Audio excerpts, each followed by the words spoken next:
in the Bible were our starting point, but that was not supposed to be the ending of our life. Blessed be the name of the Lord. Go to Joshua chapter number 4, verse number 1. They will cross the river Jordan. After they crossed the river Jordan, it came to pass when everyone had crossed the river Jordan, the Lord spoke to Joshua and he said, I'll read up to verse number 5. Take for yourself 12 men from the people, one man from each and every sons of Jacob, the 12 tribes of Israel. He says, command them, saying, take for yourself 12 stones from here, and out of the midst of the Jordan, from the place where the priest's feet stood firm, you shall carry them over with you and leave them in the lodging place where you lodge tonight. Keep reading. Joshua called the 12 men whom he had appointed from the children of Israel, one man from every tribe. Keep reading. He says, and Joshua says to them, cross over before the ark of the Lord your God into the midst of the Jordan, and each one of you take up a stone on his shoulder, according to the number of the tribes of the children of Israel, that they are 12. 6, he says, that they may be a sign among you when your children ask you in times to come, saying, what do those stones mean to you? Verse number 7. Then you shall answer them that the waters of the Jordan were cut off before the ark of the covenant of the Lord. When it crossed over the Jordan, the waters of the Jordan were cut off, and these stones shall be for a memorial to the children of Israel forever. I have time to read verse number 20. Same chapter. Quickly, please. He says, and those 12 stones which they took out of the Jordan, Joshua set up in Gilgal, the starting point. Then he spoke to the children of Israel, and he said, when your children ask their fathers in times to come, saying, what are these stones?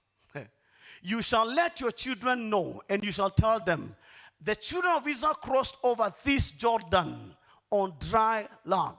23.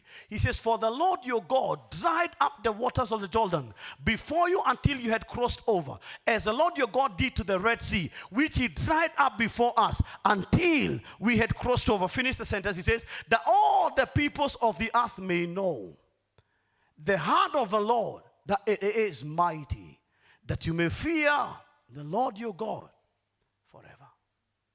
Joshua, instructed by God, picks 12 stones representing every of the tribes, meaning that all the tribes of Israel had a chance and had permission to enjoy encounters of the God kind. And that is why each and every one of them was instructed, pick a stone for your tribe and your lineage. Pick a stone for your tribe and your lineage. Pick a stone for the Benjamites. Pick a stone for the Reubenites. Pick a stone for every one of the kids of the children of Israel. Pick a stone for them. This tells me we don't have a God of the Americas and a God of the Africa. All the tribes had a chance and an opportunity to pick a stone so that in years to come, they will tell their children, our God is uncountable. Because if it was only the tribe of Naphtali that picked a stone, then the Benjamites would have said that God is a respecter of persons. But Peter will tell us in Acts 10, verse number 34, verse number 35, that of a truth now we have known that God is not a respecter of persons, but any man, and I put in any woman, in any of the nations that fears the Lord and does right, God will manifest himself into their life. So I want you to understand, just because we are in Africa, it is not a disadvantage. Why? He is a God of the whites. He is also a God of the blacks. Even the blacks, we need an encounter with this God.